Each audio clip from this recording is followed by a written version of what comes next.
So it is my deep honor to invite the chairpersons for session 4. Session is on diagnosis of MASLD. Chairpersons where vision meets direction. I am honored to have here Dr. Patrick Kamath sir from Mayo Clinic College of Medicine and Sciences, Rochester, Minnesota. Please welcome him with a round of applause. I invite Dr. Anil Arora sir from Sir Gangaram Hospital, New Delhi. Dr. Matthias Mendorfer sir from Medical University of Vienna, Austria. Please welcome the chairpersons with a round of applause, everyone. And Dr. Archana Rastogi from ILBS, New Delhi. Welcome, ma'am.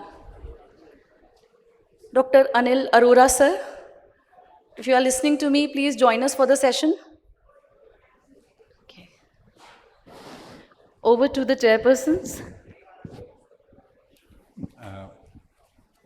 Thank you. There's a little change in program.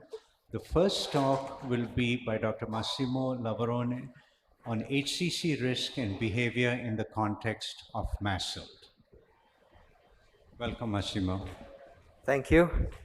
Sorry for the delay of my flight. These are my disclosures. Okay, as I'm going to speak this is my outline, and I will speak about the epidemiology of ACC in the context of MASLD and its implication for surveillance and early detection, which is always the goal for the management of our patient with ACC. Then we speak about the clinical presentation, the difference in terms of clinical presentation compared to other etiology like viral etiologies, and again the implication for treatment allocation and survival, if any. And finally, I wish to discuss with you if comorbidity or MASLD itself determine the success of therapy for ACC, both on surgery and liver transplant and in systemic treatment. This is the classical map with the estimated proportion of ACC attributed to NAFLD. As you might know, NAFLD is now the fastest growing cause of ACC in many parts of the world, including US, here in India, and parts of Europe. For example, in US, MASLD-related ACC incidence increased from 2% to 18% between 2002 and 2017. And if we have the projection in the next years to 2030, the increases will be very high, higher than 100% in some countries, again, like US and India itself.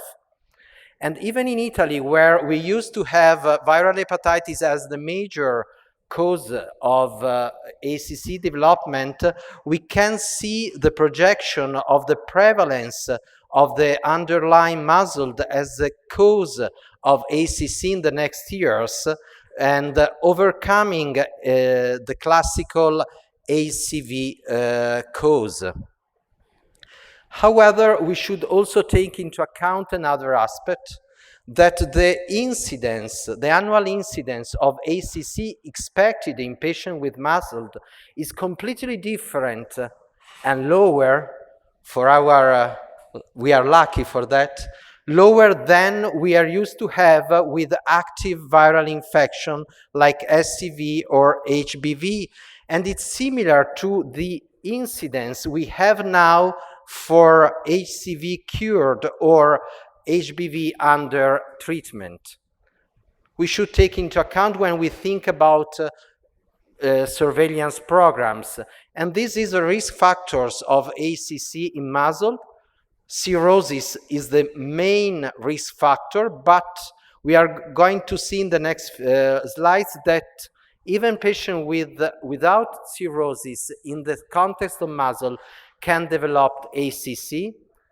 Then we have cofactors like viral infection, alcohol abuse that can add a risk of ACC development and eventually can accelerate the development of ACC. And then we have obesity and diabetes that we know that are the backbone of MASLD diagnosis, but they can be themselves a risk factor, an independent risk factor for ACC development, even in patients without cirrhosis. And finally, we have older age and male sex that are already known as factors for ACC development in our population, even in viral population.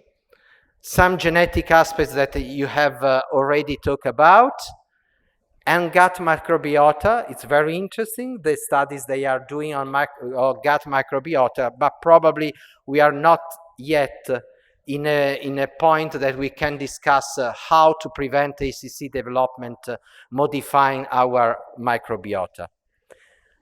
This is the classical picture of the natural history of any liver disease, and on MASLD, from healthy liver to steatosis to MASH to cirrhosis and to ACC development here. However, we should also remember that there is a proportion of patients that will develop ACC without developing cirrhosis. This is a problem for us in terms of surveillance, but we can work on it, on surveillance probably, and for sure we can act very successfully with surgery in these cases. One of the first papers was published in Italy by Piscaglia and co-workers around 10 years ago, showing that the proportion of patients, half of the patients in this cohort developed ACC without cirrhosis. However, if you look at the small part of them, 40 patients, where histology was there were 24 with cirrhosis and 11 with moderate fibrosis, suggesting that probably not all patients develop ACC on cirrhosis, but probably within the context of fibrosis or advanced fibrosis. And in terms of presentation of the disease, ACC is generally larger than expected in a comparable ACV population, with a huge amount of tumor, Milan out, however, less fibrosis, less cirrhosis, more surgery can be applied. And this is a very beautiful systematic review and meta-analysis on more than 60 papers with a huge number of patients. This obviously is not individual data. And they confirm that a proportion less than expected, but there is still a proportion of patients without cirrhosis higher compared to hepatitis B or hepatitis C prevalence. And again, the tumor is huge due to the lower access to surveillance and generally uninodular. Probably this is very interesting in terms of tumor development and tumor aggressiveness. This is a table I prepared only to show all the studies I found in literature till now with a low proportion of ACC development in cirrhosis. So this is a figure of HCC development without cirrhosis. However, the incidence is very low. This is why all the international society, this is a recommendation from Europe, say that patients should underwent surveillance only in presence of cirrhosis, no indication without advanced fibrosis, and in terms of F3, by biopsy or by non-invasive methods, maybe that here we have to work to find out a stratification of risk of ACC development. The recommendation is similar to the recommendation we have in terms of surveillance with the ultrasound. Probably the role of alpha-fetoprotein is very relevant in this kind of patients. And again, here we have a new proposal the use of contrast MRI, or eventually, at least not in Europe, of CT scan to overcome the limitation of ultrasound in identifying lesion in the context of steatotic liver. And again, here when we think about surveillance and the at-risk population, we should think that the population is very huge. We know that MASLD is a pandemia. The limitation we have in terms of effectiveness of ultrasound in this context, the risk of futility for our patient, for age, but also for the competitive risk of dying for other cardiovascular or other diseases, and then the problem of non-cirrhotic ACC development. And to overcome all these barriers, but particularly to overcome the barrier that this paper have elegantly shown of ultrasound, one-third of our patients, in one-third of our patients, ultrasound is usefulness. So the possible ways out are to identify risk stratification algorithms, biomarkers to better identify at-risk individuals and to help imaging technique to identify patients at risk, a very high risk of cancer, and finally, intervention to increase surveillance. IMAP is an example that we have to stratify patients using this calculation with age, sex, albumin, bilirubin, and platelet count. And we can divide patients at very low risk, patients intermediate risk, and the small amount of patients at high risk, 3%, more than 3% risk of ACC development. And these patients probably are those who deserve MRI or other biomarkers. As far as for biomarkers, we have data, not enough data, probably immature data according to single guidelines and co-workers guidelines of the INASL. But we have some promise with this new, like GALAD or multi-target algorithm. More data we have with imaging technique, low-dose CT scan, and I wish to focus on a new proposal with accelerate MRI and eventually an accelerate MRI without the use of contrast enhanced. So this means that with the same results, we can obtain the same results in few minutes and without contrast use. And moving from surveillance to preventive approach, we know that we have to change lifestyle intervention. We have a lot of lifestyle intervention, weight loss, and regular physical activity, but this is for all our patients with MASLD. We have secondary and tertiary chemoprevention to ACC reduction, like aspirin, statin, metformin. We have a lot of data, but inconclusive and very contrast one with each other. And then we have other modifiable risk factors like diabetes, obesity, and gut dysbiosis. When we have the cancer there, we can rely on the same options that we have with the other patients. We can do resection, we can do ablation, we can do liver transplant. The data are there. However, we should also remember the comorbidities that increase the risk of 90 days mortality in these patients, major complication, and post-surgical complication, not linked, generally not linked to portal hypertension, but to comorbidities. So we should take attention on that.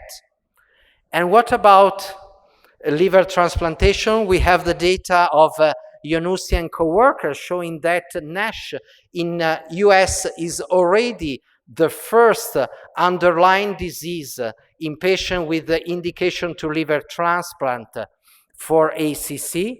And we have good results because NASH is not a risk factor of dying after liver transplant, and recurrence of ACC is the major risk factor of abbreviated survival. And even in Italy, we have data showing that the projection is that NAFL will be the most relevant indication to liver transplant in our country, and ACC in the context of NASH and MASLD will be the major indication even in Italy. And the problem is that these patients are at risk of complication linked to comorbidities, to diabetes and cardiovascular disease. However, the survival after liver transplantation is similar to that of non-NAFL patients. And finally, few words on data coming from different works showing some data suggesting that immunotherapy works less well in non-viral etiology. However, the data coming from the Himalaya, which is a pure immunotherapy approach with two different drugs, but all acting on immune system, the data are reassuring us that even in this category of patients, immunotherapy works very well. And this is the Mayer paper showing that in the meta-analysis, finally, the data are reassuring us, and probably adding an anti-CTLA-4 to an anti-PD-L1 may give some good results in this population. For my take-home message, MASLD is a rapidly growing risk factor for ACC, requiring careful but please pragmatic approach. Surveillance strategy should be tailored by an individual risk stratification. We should speak about preventive measure, but consider treatment allocation to liver resection and liver transplantation, even for patients with MASLD-related ACC, taking into account, obviously, the potential complication linked to comorbidities. And finally, we have good data with the efficacy of immunotherapy even in patients without viral cirrhosis, but with non-viral and probably MASLD disease. Thank you for your attention.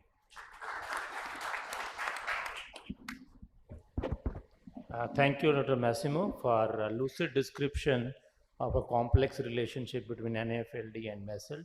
You took us through the journey of the pathogenesis, the relevance, increasing burden, and the implications in liver transplantation. With that, we come to the present symposium, which is on non-invasive tests in patients with fatty liver disease, and I have the privilege of inviting Professor Meena Bansal, who is the CMO of the Mount Sinai Health Center Partners. She is a professor of Icahn School of Medicine, Mount Sinai.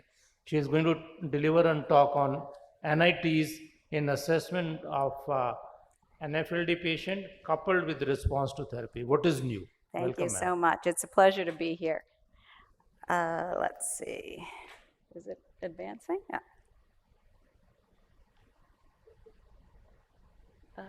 Sorry. Can I go backwards? Okay, that's fine. All right. So here are some updated kind of titles.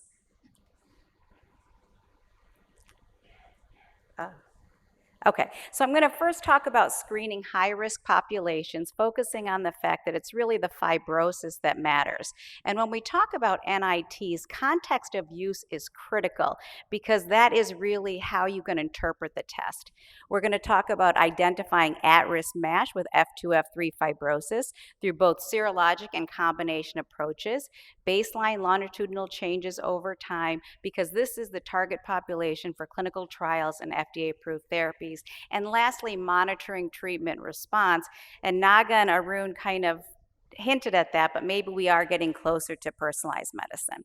So as we know, we're most concerned about the more progressive form of the disease, MASH, which has progressive stages of fibrosis, ultimately leading to fibrosis and cirrhosis. Fibrosis is the most important determinant of liver-related mortality. Once you have F2 fibrosis, there's a 10-fold increased risk of liver-related mortality that increases to 17-fold. Now, it's important to, these are kind of advancing on their own, but when you think about fibrosis, and this was hinted at earlier, this is a dynamic process. On the one hand, you have fibrogenesis. At the same time, you have fibrinolysis. So when you think about your activated stellate cell making single collagen fibrils, those then need to be cleaved at the N-terminal peptide, giving rise to markers such as ProC3 or P3NP. Those single collagen fibrils then team up with glycoproteins like hyaluronic acid, and the collagen is then extensively cross-linked. But at the same time, there are macrophage-derived matrix metalloproteinases that are coming in and chewing the collagen. And so you have fibrinolysis.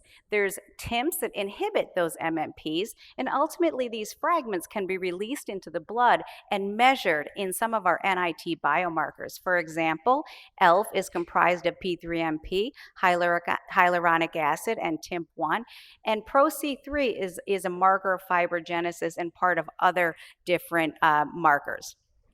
And so we also talked a little bit about this earlier as well. These are just going, I don't know what's happening. Okay, most patients develop cirrhosis in about 30 years. But some people can develop cirrhosis in as little as 10 years, and some people will never develop cirrhosis. So patients can have hepatitis C for 60 years, they can drink excessive alcohol, but they will never develop fibrosis. So why is that? So we know that there's a complex interplay between the genes and the environment. So you can be born with genetic risk, like PNP, LA3, like we heard about, HSD B17. And then on top of that, there's diabetes, there's obesity, there's impacts of social determinants of health, what type of food you eat, what is the air you breathe, do you smoke, do you drink coffee, so that your genetic predisposition or trajectory can be altered, and someone born a rapid fibroser can become a slow fibroser. Now, when we talk about context of use for NITs, we have to realize what is the population that we're testing. So if we're doing a test in primary care, we want to have a higher negative predictive value. Whereas if we're looking at our enriched population, like in a hepatology clinic, you want to have a higher positive predictive value. And this is an example here. If you have a test that has similar sensitivities and specificities in primary care and hepatology clinic, the prevalence of the disease is 5% in primary care, so the positive predictive value is 17%. However, that same test, when you increase the prevalence to 20%, now you've gained positive predictive value is now 50%, and you've lost something in the negative predictive value. And so this whole approach has kind of gotten us on this rule-out approach in screening algorithms adopted by numerous societies, AGA, ACE, EASL, etc., where you have this first-line test. You obviously have your at-risk population, the metabolic risk factors. Then you have FIB4 as a first line of defense. And then from that, you have sequential testing needed to kind of narrow down that gray zone. And so since FIB4 has such a wide intermediate zone, you need to then have secondary or sequential testing to narrow it down and be more confident. So one of those secondary tests that we hear a lot about is ELF, which, as I told you, is made up of those blood-based components. This is a prognostic test that predicts progression to cirrhosis with an ELF score of greater than 9.8 and predicts risk of decompensation at a score of 11.3. It is not meant to be a stager of fibrosis, but being put in the algorithms, we're forced to use it as such. And I think many people have realized that 7.7 is way too low, and I think are advocating for 9.2, something like that, to kind of be where you would say low risk is less than 9.2. So there are a number of tests that I've outlined here that are being used and studied for identification of significant fibrosis. I'll just go over a couple. So NIS2 is actually kind of a subgroup of NIS4, which includes YKL40, which is a glycoprotein secreted by pro-inflammatory macrophages, and the microRNA 34A5P. The important point here, these were tested in some of the elafibranor clinical studies and had very good performance compared to NIS4, FIB4, and ALT. The point I want to make here is that when you specifically look at patients who are age over 65, and we know that age can affect the how some of these tests work. For example, FIB4 has age in it, so naturally the cutoffs are changed. But in patients over age 65, NIS2 performed better than NIS4, NAFLD fibrosis score, ELF, and ALT. And with fixed cutoffs of the lower 0.46, had a negative predictive value of 86% and greater than 6.8, a positive predictive value of 76%. Here's PRO-C3, which by itself is associated with increasing fibrosis, and now it's being put into a bunch of different scores, such as ADAPT, that take into account platelets, age, diabetes status, etc. So what about combining serologic NITs, NITs with liver stiffness assessments to identify at-risk MASH? So when you combine VCTE, measuring fibrosis and steatosis, that gives you an assessment of the fibrosis, and then adding in AST for inflammation, you have the FAST score, and the rule in and rule out cutoffs are placed there. Using that same basis for MAST, where you're using MRI properties in addition to AST. And then MeFib is binary. You're either MeFib positive or MeFib negative. If you have an MRE greater than 3.3 and a FIB4 greater than 1.6, that carries a positive predictive value of 97% in the UC San Diego cohort and 91% in the Japanese cohort.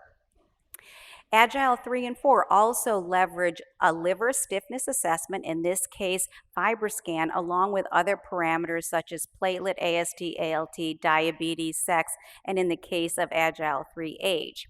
And the important point of this is that both Agile 3 and Agile 4 performed better than both FIB4 and liver stiffness by itself.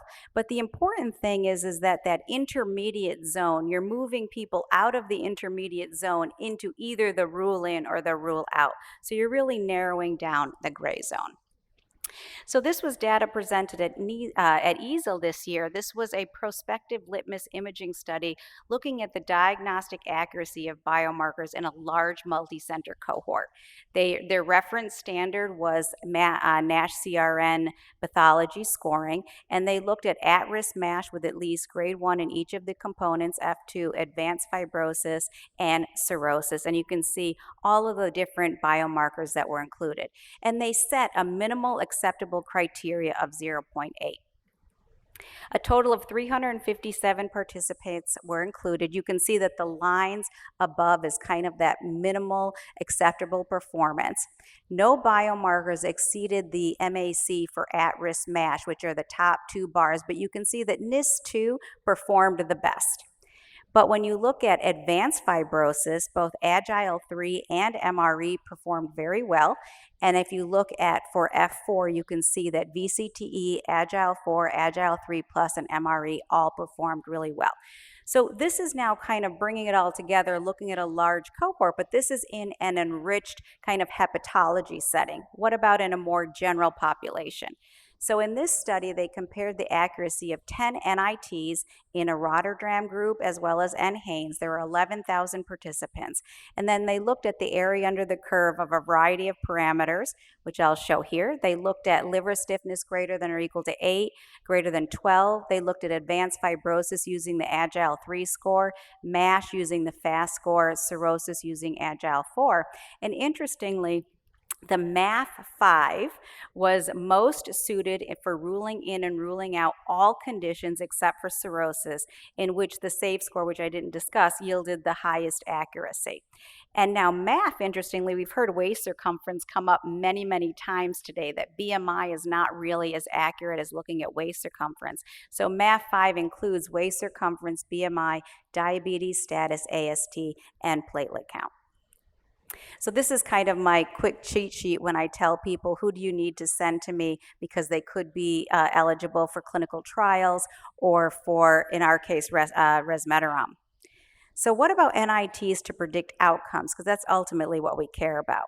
So this was 18,000 patients from multiple countries, both Asian and Western, that had serial VCTE between February 2004 and January 2023. and Agile 3 performed the best for both 3-year and 5-year liver-related events. Interestingly, in patients with a high Agile 3 score at baseline, a decrease in the score, but by more than 20%, was associated with a substantial reduction in the risk of liver-related events. So it's one thing to predict who's going to do badly, but if you can affect that trajectory and improve liver-related outcomes, now we're getting somewhere. And that's the same thing here with VCTE. This was shown that those who had a liver stiffness greater than 10 kPa followed longitudinally in the NASH CRN, they had a 380% increased risk of developing a liver-related event. If you can drop them down to less than 10, now you have a 75% reduction in liver-related events. Lastly, looking at longitudinal changes over time. When you look at baseline FIB4, as well as those who increase their FIB4 over time, those that are on that rapid trajectory have an increased cardiovascular, liver, and all-cause mortality. Lastly, NITs for current treatment selection and monitoring response. We have a therapy now. I know you also use seraglitazar, and I don't know what your parameters are, but an expert consensus got together and essentially used what the patient population, the Maestro-NASH trial looked like. And if you look in the green, VCTE 10 to 15, MRE 3.3 to 4.2, ELF 9.2 to 10.4, and any lack of any portal hypertension. This is your sweet spot to treat. On the red, do not treat. It's not indicated for cirrhosis. And in the middle, you kind of have where you can consider treating as long as there's no evidence of portal hypertension. ASLD came out with similar parameters, but were a little bit more conservative, and they brought the LSM down to 8 kPa and MRE 3.1, but very similar, and again, not treating cirrhotics. Now, what about treatment response? On the left, you have the expert consensus, and I'll focus on the green box. So if patients had an ALT greater than 17 and or 20% improvement or normalization, you want to continue therapy. And this is at 12 months. You're really looking at safety at 3 and 6 months, but the efficacy point is 12 months. Those that had a VCT improvement of greater than 30%, because as you know, the coefficient of variability for liver stiffness is 30%, so you want to get over that bar to be confident. And an MRI-PDFF reduction of greater than 30%. This is actually the biggest predictor of histologic response, but I think is just done less from a practical perspective. And then an ELF reduction of greater than 0.5. Very similar for ASLD, just slightly less criteria. And lastly, I'll leave with this kind of tickler that was also alluded to by both Arun and Naga.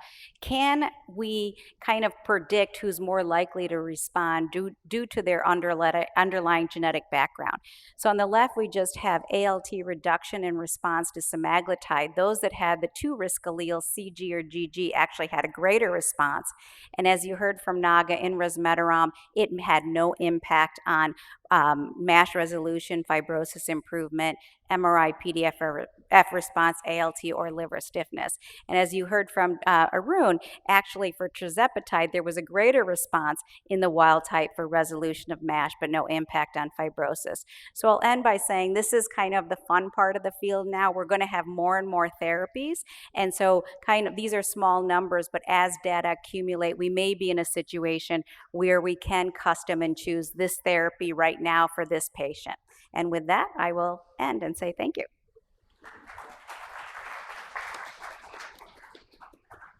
Mina, thank you very much for this comprehensive overview. With that, we will move to a pro and con debate, positioning this armamentarium of non-invasive NITs versus the traditional liver biopsy. And we'll start with the liver biopsy part of this discussion, which will be presented by Sanjay Kaka, who is a professor of pathology at University of California. Thank you, and good afternoon, everyone. I would like to thank the INASL organizing team for inviting me to participate in this session today. It's always exciting to talk to friends and colleagues who actually interpret and act on our pathology reports. Now, the question before us is seemingly quite simple. Now, does liver biopsy still have an important role in MASLD patients? And the answer, especially after listening to this extensive review on NITs, you might be thinking like, what's there to debate about here? And you might be even thinking that this question should probably be replaced by like, what am I doing here? The question has already been answered. But I would say that even though the question appears simple, the devil is in the details. And this concept is very well illustrated in this Welsh painting where it appears that it shows a priest with a shawl and a chapel. But if you see carefully, the artist has very cleverly camouflaged the image of a devil in the folds of the shawl. So let's try to introduce some devil into the question that we have in front of us. So does liver biopsy still have a role in diagnosing and assessing treatment response in all? So I'm inserting the all in the question that is in front of us. So if we take a look at the INASL meta-analysis, which was published a couple of years back, and more than a third of the adults in India have MASLD, and conservatively that would translate into roughly 35 million or 3.5 crores. And if we were to biopsy all of them, it would taking a conservative estimate of how many liver pathologists are there in India, it would take all of them to work nonstop for 6 years to interpret all the biopsies from these 35 million patients. So even though the clinical guidelines state that liver biopsy is the gold standard for diagnosis of steatohepatitis, I think we all can agree that liver biopsy is not practically feasible and not clinically indicated in all MASLD patients. Now let's introduce a different devil into this question. Does liver biopsy have an important role in some MASLD patients? So I would like to explore this question with a few case scenarios. So the first one that I would like to share with you is a 42-year-old woman with obesity and diabetes, had a modest elevation of transaminases and positive ANA and SMA. All the other liver workup was negative. And lifestyle modification was advised, and the testing was repeated after 6 months with very similar results. And there was no advanced fibrosis on a FibroScan. So I don't have any formal poll, but just informally, if you can raise your hand, would you do a liver biopsy? I can see a few hands. So at least some people would do a liver biopsy in this setting. So we all know that autoantibodies are well described in steatotic liver disease, both alcohol and metabolic related. And most studies show that they have no impact on clinical pathologic features and outcome. Now, there are many publications in the literature which recommend liver biopsy in the setting of autoantibody positivity. And similarly, there are comments and guidelines on doing liver biopsy in this setting, although the guidelines are not very specific and they don't really state which of the subset of these patients should receive a biopsy, and they do not really address some of the factors like the titer of the autoantibodies or level of elevation of ALT and AST, or how long these levels should be elevated before you do a biopsy. So the guidelines are there, but they're not very specific on how to select among the patients who have autoantibodies. So liver biopsy was done in this case, and it did not show any significant portal or lobular inflammation and did not support autoimmune liver disease. There was mild steatosis and hepatocellular ballooning, which confirmed the diagnosis of steatohepatitis. Now, in most settings, the distinction between alcohol and metabolic etiology cannot be reliably done based on liver biopsy findings. But in general, alcoholic etiology is associated with much more prominent hepatocellular ballooning, neutrophilic inflammation, and almost fibrous obliteration of the central veins.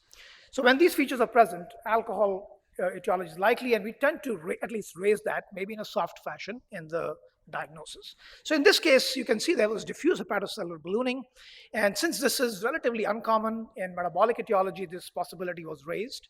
And even though the patient had initially denied alcohol intake, when further confronted, she admitted to alcohol intake, and it enabled the diagnosis of MET-ALD in this case.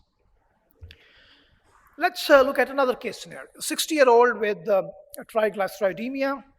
There was very minimal elevation of transaminases, but ALK phos was like 1.5 times normal. All the antibodies and the additional workup was negative, and similar results were noted in liver enzymes when they were repeated a few months later. Now, isolated elevation of alk phos is relatively unusual, but has been reported in a few publications in the setting of steatotic liver disease. So my question to you again is, would you do a liver biopsy? At least few hands are there that you would do a liver biopsy. Elevated alkaline phos, I'm surprised there are less hands than the previous question. I would have expected it the other way around. So a liver biopsy was done, and it showed steatohepatitis, which is not illustrated in this image, but it showed prominent portal inflammation and bile duct injury. And this is a cytokeratin 7 stain, which shows staining of periportal hepatocytes, which is a feature of chronic cholestatic process. And based on the biopsy findings, the diagnosis of AMA negative PBC was suggested, and this was later confirmed on follow-up. So this case illustrates the importance of concurrent diagnosis in the setting of MASLD, and this has been noted in around 3 to 5% of cases in various studies in the literature. And the possibility of concurrent liver disease or even an alternative diagnosis becomes even more important in the setting of lean individuals or patients who do not have clear-cut risk factors for steatotic liver disease. And this is a table from one of the AGA clinical practice updates, which lists a variety of etiologies which should be excluded in this setting. And liver biopsy can help in excluding or evaluating some of these etiologies. And we often see biopsies, especially patients who are on drugs like methotrexate and tamoxifen, which help to guide the extent of disease, the fibrosis, and whether the disease, or whether the patient should be treated or should receive continued treatment with the drug or not. So a lot of those decisions, they're not algorithmic, but the biopsy can help guide those decisions. Now, in patients who have unexplained elevation of liver function tests, some studies, multiple studies actually have shown that liver biopsy, when it's done, the majority of them do end up having MASLD, but a significant subset have other diseases, autoimmune liver diseases, drug-induced liver injury, and so forth, which further emphasizes the importance of liver biopsy in such settings. So the AGA clinical practice update actually recommends liver biopsy for lean individuals as a reference standard, and that this should be considered, especially if there is uncertainty about contributing causes of liver injury. This is the last case I'm going to share with you. This is a 65-year-old with hyperlipidemia and gout and clinical diagnosis of MASLD. Mild elevation of transaminases over the last 6 months. There were mild fluctuations, no radiologic features of cirrhosis. And you can see the results of 2 of the non-invasive tests that were done. So fibro test, also called FibroSure, showed F4, while the FibroScan showed F2 fibrosis. And the fibro test was repeated after one or 2 months and showed the same result of F4 fibrosis. So my question again is, would you do a liver biopsy? How many would you do a liver biopsy? I can see some hands. Okay. So we've already heard a lot about non-invasive testing, so I'm going to not go into it in detail. We are already aware of some of the pitfalls for non-invasive tests, both serum-based as well as the image-based tests. And we know that sequential testing can lead to discordant results, and on occasions these tests may not be concordant, the results.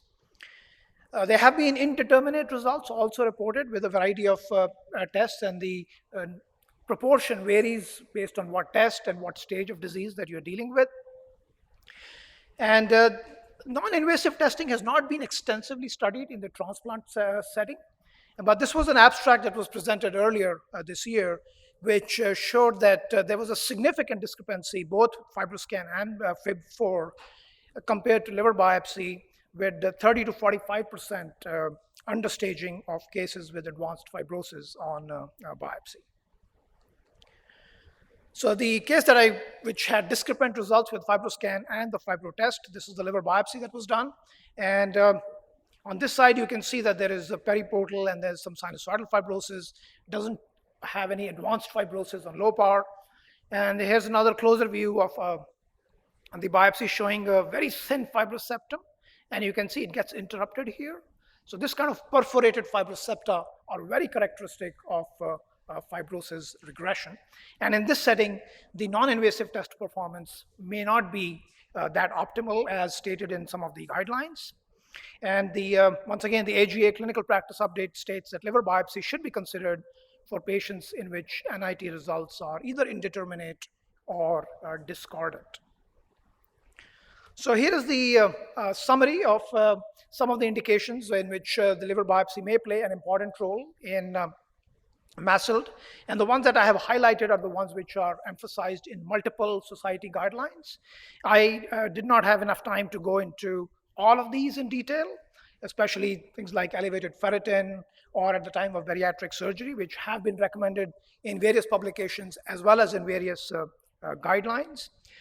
In my discussion, I have also restricted myself largely to the clinical realm and not waded into the very hotly debated area of the role of liver biopsy in clinical trials for evaluation, diagnosis and evaluation, or follow-up of MASLD. But with time and interest permitting, we can certainly have that during the discussion period. So the answer, based on these case scenarios that I've shown you, based on the society guidelines, and based on some of your responses, is that liver biopsy still has an important role in diagnosing and assessing treatment response in selected clinical settings. Now, liver biopsy certainly has some limitations. There's a small risk, 0.3% or lower, of serious complications after liver biopsy. And there are well-documented multiple publications on inter-observer discrepancy on various aspects of features of steatohepatitis, and the fact that liver biopsy represents only a small portion of the entire liver, so is it representative? The last two can be largely, if not completely, ameliorated by doing a more adequate biopsy, and the criteria for adequate biopsy are well outlined in multiple guidelines. And just to emphasize the importance of adequate biopsy, I would like to end by sharing with you one of the first lessons that I learned in pathology. That is, a mystic assumption prevails in the mind of the clinician that the pathologist can produce a statement of absolute truth based on a small amount of tissue. And more dangerous to mankind is the pathologist who thinks the same. Thank you very much.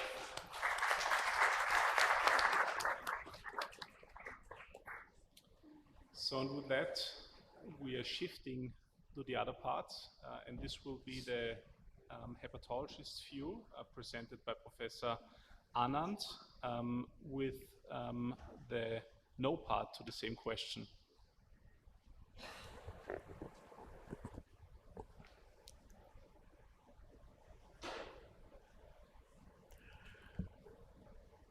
Thank you very much. Firstly, I'd like to thank Dr. Bansal for speaking on my side of the debate. And Dr. Sanjay is a friend from overseas. In normal course, I would not contradict him. But Ajay has asked this to be a debate, and therefore, he expects some entertainment here. So Sanjay, please forgive me for some of the things that I'm going to say you may not like. I'll try to speak. I have no issues with liver biopsy when another diagnosis is in contention. And Sanjay, you will get those biopsy tissues only when the clinician is thinking of something else. So there I have no argument. What I'm going to say is that NITs today, in 2025, most of the guidelines you quoted were from 2023 and 2022. Things have changed since then. No, NITs can replace liver histology for diagnosis and assessment of treatment response in MASLD. Let me begin by talking about liver biopsy, which you underplayed a little bit. Morning, Dr. Yunisi said that MASLD is basically a risk factor for developing cirrhosis. which happens about 25 to 30 years later. And for a case which has only a risk factor, I would say that basic medical tenets apply. And I would like to quote here Dr. Hutchison, who used to say this again and again to his students, Hamilton Bailey and McNeill Love, that from making the cure of a disease more grievous than its endurance, good Lord, deliver us. You look at the side effects of complications of liver biopsy, and PubMed throws up more than 100,000 results. I'm certain that my learned friend does not subject his patients of MASLD to liver biopsy who are asymptomatic and who just have a risk factor. But what I'm saying here is that liver biopsy has a definite morbidity.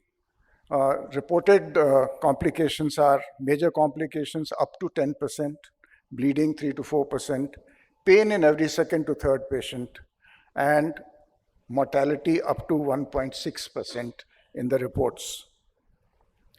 I am also reminded of a traditional Indian folklore where a learned specialist, just like my friend here, looked at a particular spot on the road and said, "Looks like cow dung, but I must confirm it."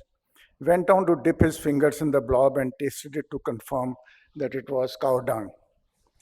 I think doing liver biopsy for MASLD diagnosis in 2025 is something like that. I have paraphrased what he tried to say earlier. This is the quotation from the preface of Ackerman's Surgical Pathology. If a physician believes that a pathologist can give him absolute truth about disease after examining a tiny bit of tissue, then he is terribly mistaken. More dangerous to mankind is a pathologist who believes the same. I think he said the same thing. I have paraphrased it in a different way.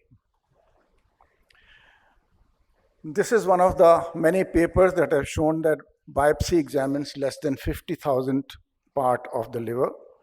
And look at this paper which talks about more than 40% intra and inter-observer variability reported in interpretation by pathologists between F1 and F3 fibrosis, F2 and F3 fibrosis in MASLD. And there is also a paper which talks about liver fibrosis, the good, the bad, and the patchy. And this biopsy shows three passes of liver biopsy needle in the liver, and it has shown different results. FibroScan also has some variability, yes, about 30% variability, but we take about 10 passes in every case, and each pass examines a tissue which is 200 times that of a liver biopsy. MASLD, as you know, is defined on basis of hepatic steatosis and presence of cardiometabolic risk factors. Fortunately for cardiometabolic risk factors, there is no role of biopsy. Let's talk about steatosis and fibrosis. I cannot remember any case of MASLD where diagnosis of steatosis was based on histology. Today, almost all diagnosis is based on ultrasound and CAP. The debate is primarily about the diagnosis and assessment of the treatment response, but I will also cover the selection of patients for treatment. All international guidelines today stand with me on this debate: INASL, ASLD, APASL, and even INASL.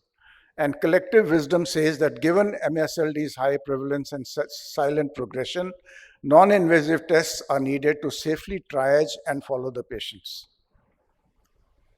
To say that biopsy is required is like what opposition is pushing Modi to say, that Trump is lying.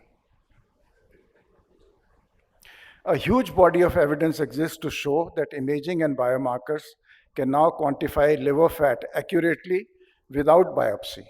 Ultrasound and CAP can detect steatosis with an area under the curve of a 0.95, MRI-PDFF with an area under the curve of 0.99, and all the hepatologists know that ultrasound attenuation coefficient can quantify and track the liver fat even for clinical trials very accurately.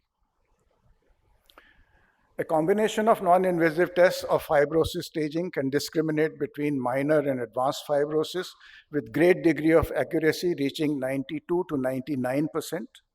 Negative predictive value is close to 100% and area under the curve around 0.95. With such accurate non-invasive test, why do we need biopsy? There is a plethora of publications to prove that, though I have just quoted a few of them.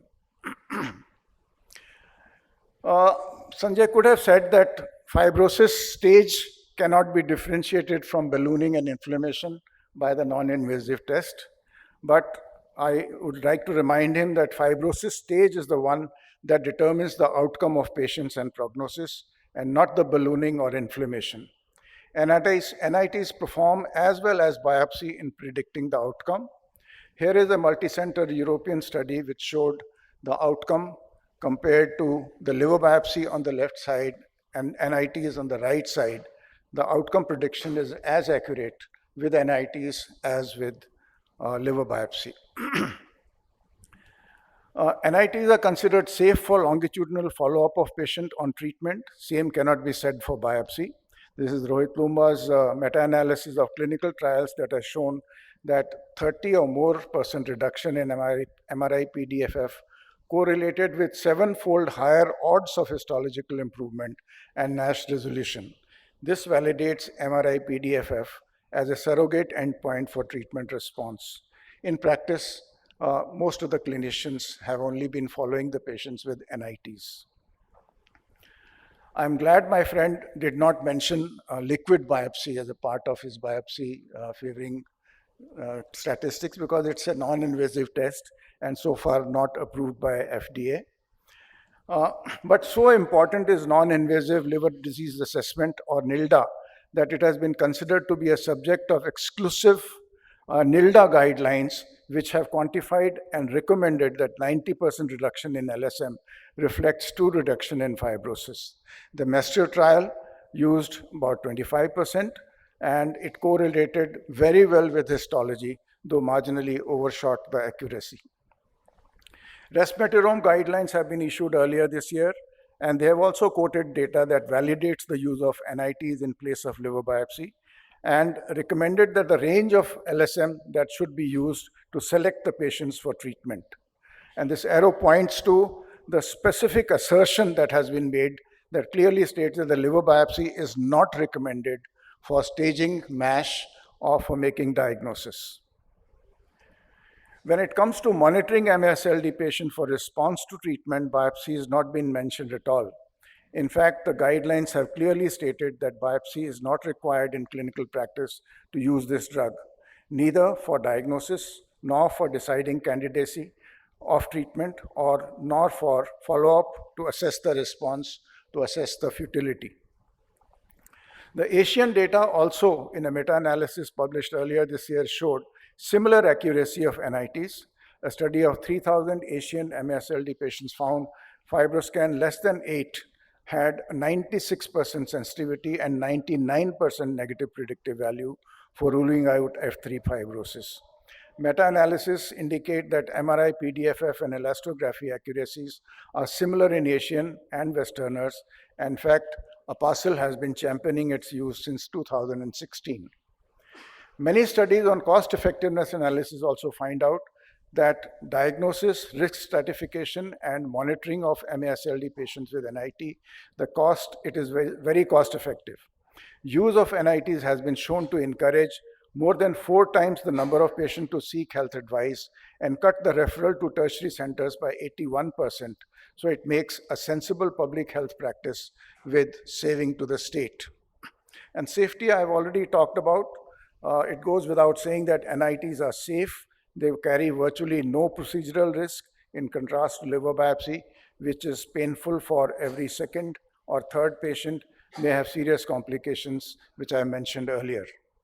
In the end, I like to say that in politics, everyone knows that pen is mightier than sword, but the rogue nations still decide to use the sword. I guess the same is the story with biopsy and NITs. Biopsy can be done away with for diagnosis of MASLD and management, but if some learned people are adamant, you know what to call them. And I'll conclude by saying that NITs have replaced liver histology for diagnosis and assessment of treatment response in MASLD in clinical practice because they are accurate, safe, convenient, cost-effective, highly acceptable to patient, and are recommended by all international guidelines as a method of choice, both for diagnosis and monitoring.